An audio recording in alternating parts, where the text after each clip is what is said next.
Before we get started, anyone interested in ordering Mr. Lindell's 4-CD set, go to metaphysicalarttheater.com. For those in the U.S., you can order physical copies or the digital downloads. For those outside the U.S., you can order the digital downloads by going to metaphysicalarttheater.com. How you doing, sir? Oh, how are you? Okay, what's our subject today? We're going to talk about the immortal man. We always talk about, God says he'll be with us always. And you say, well, that means forever. And so let's talk about immortality. Okay. Sounds okay. Good show. You often say that God says that he will never leave or forsake us. And then you will say, that sounds like forever. Yeah, that sounds like immortality, doesn't it? It does. Yeah, well, what are you worried about? You're going to be around. You don't get away that easy. And it's so true. I think that often we look at this, what we call the virtual reality or this 3D. In my own circle, there's a number of people that we've lost recently. And a lot of people are being, really distressed. But the truth of the matter is 150 years from now, none of us will be here. That's all it is, just a change of guard. Absolutely. Absolutely. And that's the thing. We just have to be mindful that we're always in transition. But the wonderful thing is, as stated earlier, Divine Spirit says, I will never leave or forsake you. And because it can't, he can't, she can't. No, because then he wouldn't exist. Absolutely. Absolutely. So he has to be with you. He has to be with everyone. And he is. All you have to do is recognize him. That's it. It is. It is. That's the challenge. Yeah, that is a challenge. It is. It really is. And it is a challenge because we're so conditioned, so mesmerized, hypnotized, but we don't realize we are until we start looking to see if we are. But you still have to do it. You still got to do the work. You still got to show up. Now that's the whole thing. You have to show up.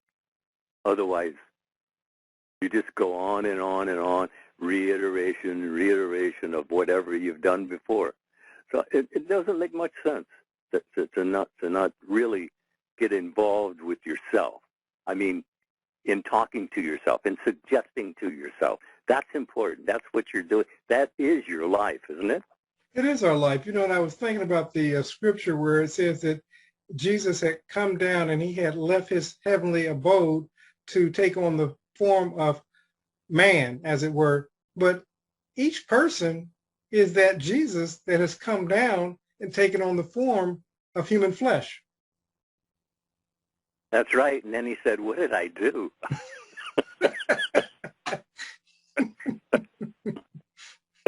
Is this really what we wanted to do? Yeah.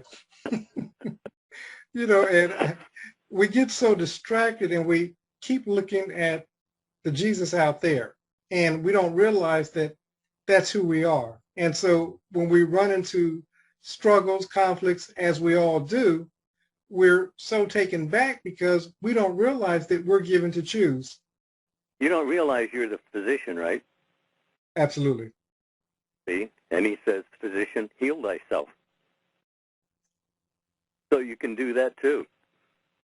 And after all, it says, by his stripes you're healed. And I understand he's already got the stripes, right? Absolutely. Absolutely. You said something. He said, physician, heal thyself. Likewise, he says, banker, begin to finance thyself. He says, lover, begin to love thyself. Yeah. And that right there is something that no one does.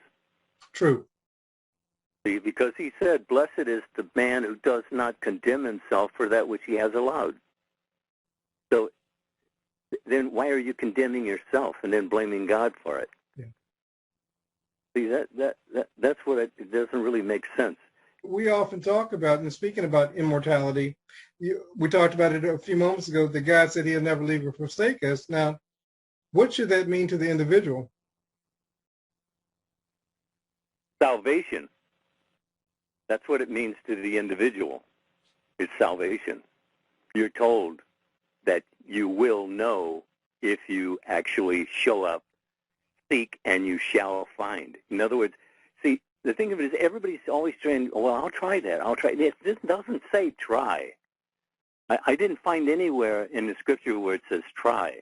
It says do a thing. Do it. And then you'll have the results. Isn't that the state? That's it. That's it. If you don't like the state you're in, you're given to change it. And that's what we've been telling you all along, is how to change it, right? It is true. You know, and the thing is, when we're talking about getting into state, it's really as simple as changing your attitude. Yeah. Actually, the great minds down through the centuries have always said that man is just his own attitude. And I think if you just take that one statement into the silence and actually think about what is said, that you do have the ability, because ability is not really even in question, because this is God's instruction to you how to act before he gave you whatsoever to choose from. And that's the potential that you have, whatsoever. Just think about that for a minute. That should excite you beyond real, wouldn't it? It would. When we understand and grasp what it means, I mean, truly, whatsoever, and understand that you talked about it a moment ago about getting into state. You get into the state of that thing that you desire, and that's the desire of whatsoever. There's nothing denied us. As you stated, all denial is self-denial. That's it. That's what we're told. Why aren't you looking at how you're denying yourself? All you have to do is listen to your own inner conversations. And if you're honest with yourself, you'll find out that you're making all the problems that you're facing. But they're spoken before they're seen. So you're on all the time. And that's what you want to remember. You're thinking feelingly all the time. But about what? That's all you have to question, is about what. But you have to be honest with yourself. And you have to be patient with yourself. And this takes a bit of discipline. But the discipline, believe me, is worth it. If it took you years, it would still be worth it, wouldn't it? It would be, but it's a hard pill to swallow, to look at my life, and I've been so accustomed to blaming the world without. And now somebody's coming along and telling me that, I'm on all the time, and my world is the byproduct of my thoughts, thinking, words, actions, and deeds. That's it. That's it. If we can just get them to see that. And then when you tell them that every word, see, when you're talking to yourself, thinking feelingly, every word is taken into culmination to make up your life of experiencing. So wouldn't it be wise for you to pay attention to what you're saying? Because that's the only weapon you have, is your attention. And what has your attention has your life. Isn't that right? It is right. It's even this topic talking about immortality and being immortal, just being that immortal being, God clothed in flesh. Most churches, most people, when they hear these types of conversation, they think that the person that's saying these things is off their rocker. Yeah, or that they're getting some special compensation or something. But that's not so either, because God's no respecter of persons. Yeah. So therefore, you get what you do. That's it. In other words, they themselves are makers of themselves. You're making yourself by every word you're speaking. And if that doesn't scare you, I don't know what will. That's true.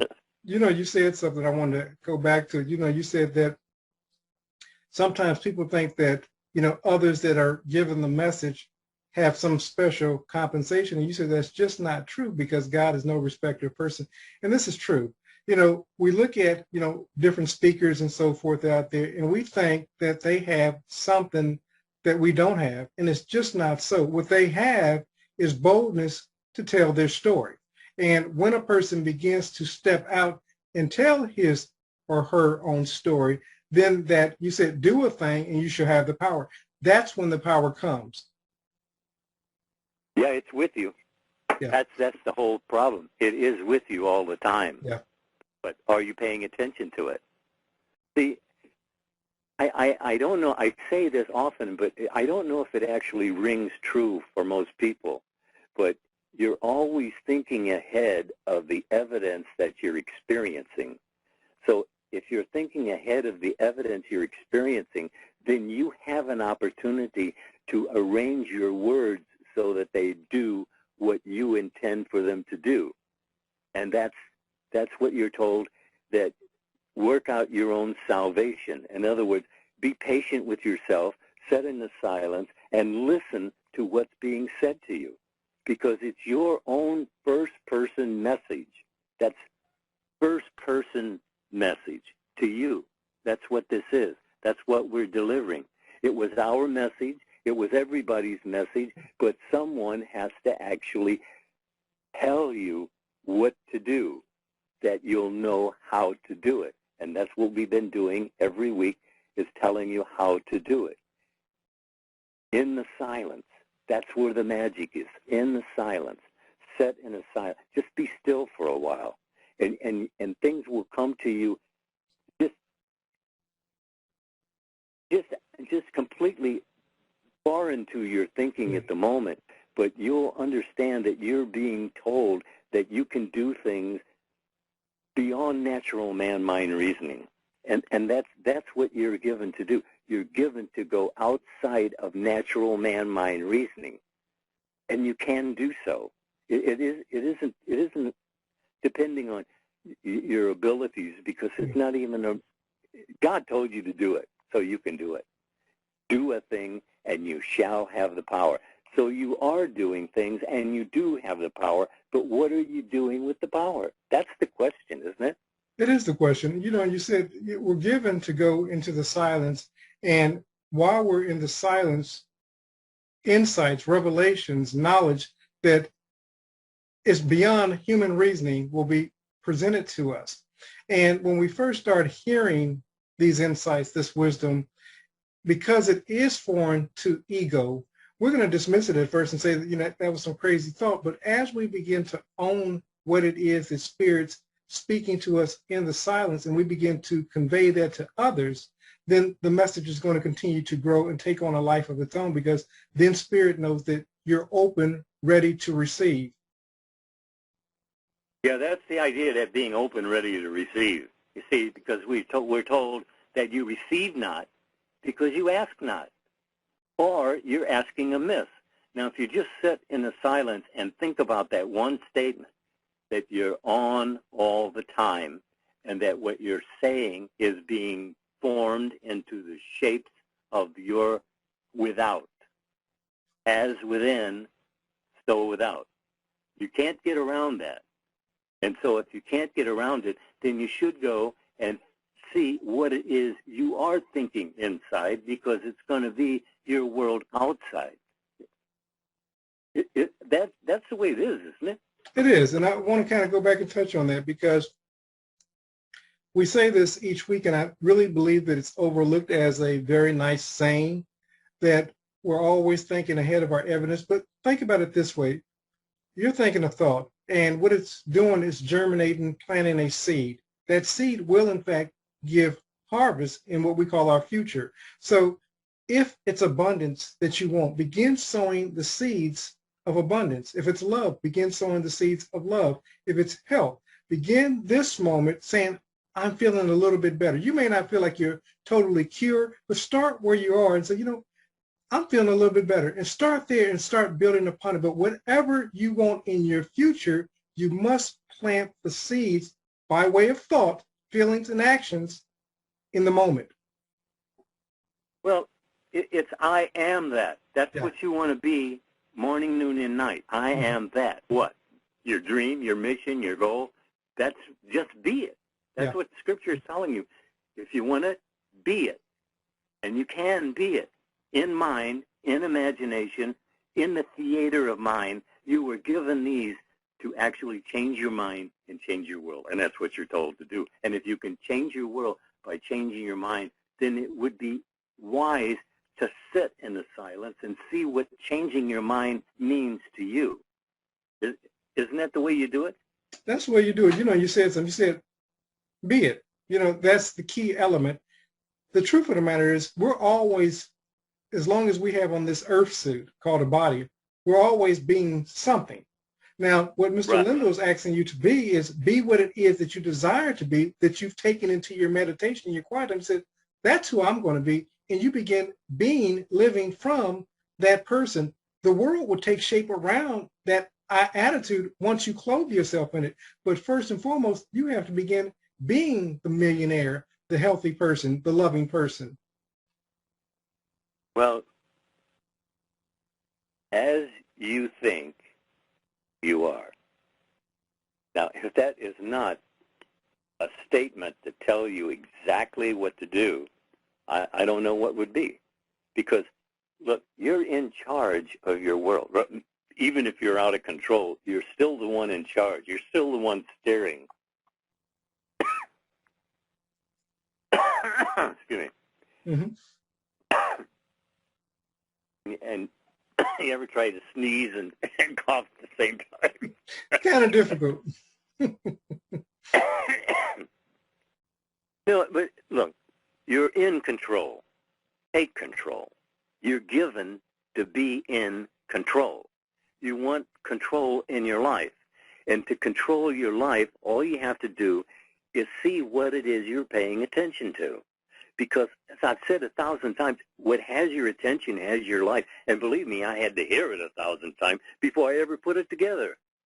That actually I am predicting my life day by day, actually word by word, because every word is taken into culmination to make up your life. So what are you talking to yourself about? You have a clear statement of what you're going to be experiencing if you just listen to what you're saying to yourself. Why were you actually thinking about things you don't want to experience? Because it says, as you think you are. That sounds pretty clear to me, doesn't it? To you? It is. You said, I am predicting my future moment by moment. And you said the key words that many of us take for granted. It's funny, even children understand this word, no matter what culture they're in, what language they speak. In some form, they're saying, I am. So at the moment that we begin to say, I am, self-existence, being, we clothe ourselves we're actually already clothed in humanity, but we're unleashing, uncovering, recognizing our oneness with the allness known as God when we say, I am. And you said we're always predicting our future by our I am. Yeah, that's right. And you're always concerned about what others are thinking when it's not really none of your business what they're thinking. What are you thinking? That's what's important, because it's as you think you are, not how they think about you, unless you agree with them. Or maybe you don't agree with them, but you still didn't drop it. In other words, you heard it, you didn't drop it, so it's still there. And you'll eventually wind up experiencing it, because it'll come up and come up and come up different times. And if you don't reject it immediately, you'll be flowing along with it. Just remember, all things produce after their own kind. And when you're thinking, you're making up a kind. And so that's what you'll be experiencing. Isn't that so? It is so. So as an immortal being, you must understand that, like Mr. Lindell said a moment ago, even if you don't agree with what it is that somebody's saying, if you're giving attention to it and you're thinking about it and you're fretting, worrying about what it is that they're saying, you're actually in a spirit of agreement with them by giving it your attention. That's it. What has your attention has your life. So just stop and think, what am I paying attention to, because that's what I'm going to be experiencing. And if you decided that you don't want to experience it, well, then change it. You're told, change your mind, change your world. And the first does the second. So there's no physical thing for you to do other than to just pay attention to what you're thinking about in your imaginal activity. And believe me, people say, well, I don't have any imagination. Well, if you didn't have an imagination, you wouldn't even be here, right? Absolutely. Absolutely. You know, and you said it. You said, listen, what has your attention has your life. And I just want to give a quick story. There has been some events taking place in, the United States recently, and they so moved me. And of course, the thing that I was doing, I was watching the news as these events were unfolding, and it so grieved my spirit that night of the event, I had 3 violent dreams. And I knew the source of the violent dreams just because of what I was giving my attention to. So we really have to be mindful. What I can do is send love and peace and tranquility to those who are affected. But I don't have to keep watching, hours upon end about events that are taking place in the news and feel that in my spirit, So be mindful of what it is that we're giving our attention to. Yeah, that's it. And you have to be on guard all the time, because some of the things that you accept so subtly, you don't even realize you have accepted. And that's the reason for the telling you to go sit in the silence, feel after him, and you'll find him. You doing, being, and having your ideal, hopefully, rather than going over all the problems you have. If you have many problems, then it's your fault that you have them, because you dreamed them up. And I've often thought, why are you saying this? Why are you thinking this way? If you don't want to experience it, then don't do it, because it's as you think you are. It's very simple, but you got to pay attention to it, right? You're absolutely correct. And what I don't want people to think that our suggestion is don't care about what's going on in the world. But I can't serve the world by giving my attention to all the negativity that's going on. I serve the world better when I'm thinking lovely and of a good report. So as I'm sending that energy out, what it's doing is counteracting the negative energy. That's right. But even if you put the right energy out there, you see, the double-mindedness can trip you up. Yeah. Because you're all for it right now, but then a little doubt drops in, and then you start actually questioning yourself. But that's good, too. If you'll question yourself, that's good, because that's the only way you're going to find out if you're being honest with yourself, if you're questioning yourself and you're giving yourself honest answers. Isn't that the way that works? It absolutely is the way that it works. Matter of fact, to give an example, a few years back, I had to question, why did I believe what I believed? And I realized that most of it was indoctrination from a childhood to, adulthood. And even as I got into the workspace, I was living out other people's beliefs. And so I begun to change my thinking according to as Bucky Fuller did. And I started allowing my life to be, as it were, an experiment, and not just saying that because somebody else told me that this is the case, that I started experiencing firsthand now that I know that it's the case. Yeah. You have to realize that you're on all the time. Now, if you're planning to think about something over the course of, say, the next half an hour or so, but you see, you have to stay on station. You have to stand and see the victory that you're looking for. You can't go on and off and on and off, because that's that double-mindedness. And I had a great problem with that. I mean, it was always right there, and I could even see it. I could even feel it, but I didn't deal with it as I should have at the very moment that it came up. And that's just it. Things that you think you've gotten away with, They still pop up now and then what are you thinking about it then? Because that's what you're renewing it if you're thinking about it at all. Why? Drop it. Let it go. You're told, let go and let God. If you're having a problem and it's too big for you, turn it over to the big guy. And that's what you did. That's the way it works. Turn around. You turn to me, I'll turn to you. It's an open invitation. You understand? You have an open invitation to turn around. I am with you always. So you can do it at any time. But it says now is the appointed hour. In other words, every time you keep putting it off, you'll forget it. I did that for years. I thought, well, I'll get to that later. And then later it comes, are you ready now? No, later. And then you just forget it. And that's exactly what happens. Man is so forgetful. He doesn't remember what he has agreed with in his own mind. And then he just forgets it. But the renewal is always with you. And all you have to do is just turn around in your thinking and feeling, in your mind of imagination, in the theater of mind. What do you see yourself doing there? Because you've done so much that you really don't recognize that you're actually doing so, even though you are, right? Absolutely. You said earlier, stay on station.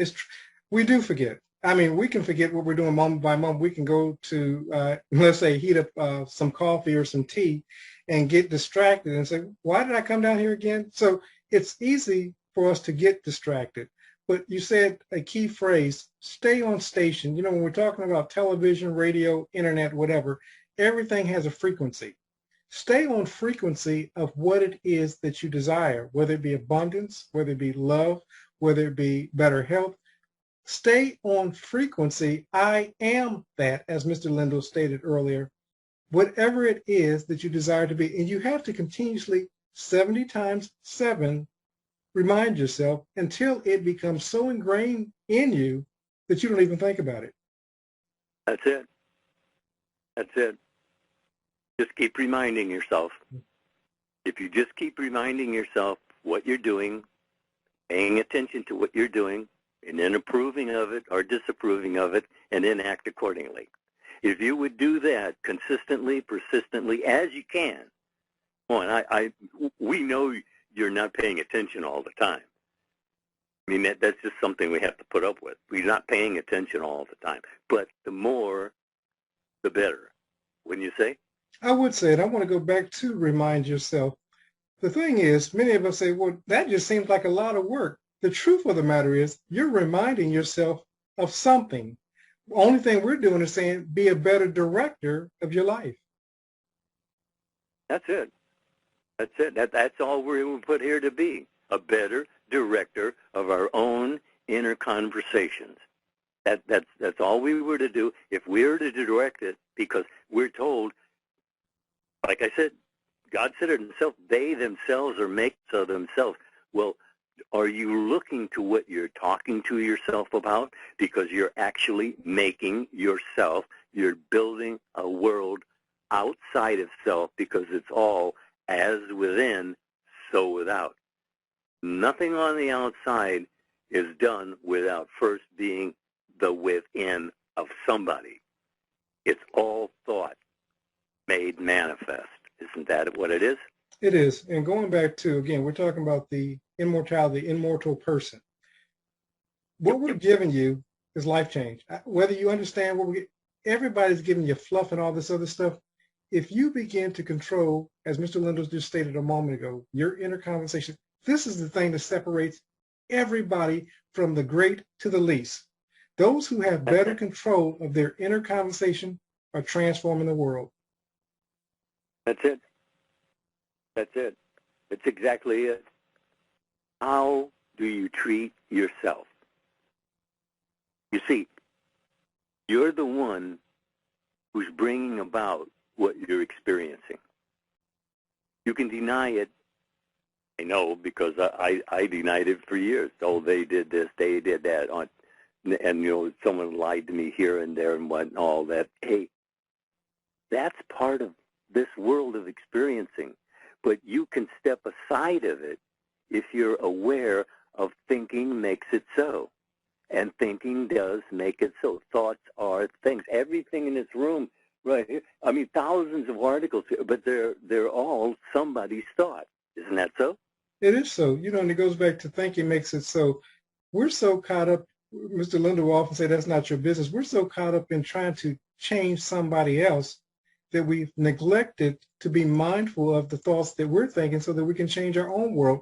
The funny thing is, when we begin to change our own inner conversation, the world without is going to follow suit. Right away. When you're 100%, it's 100%.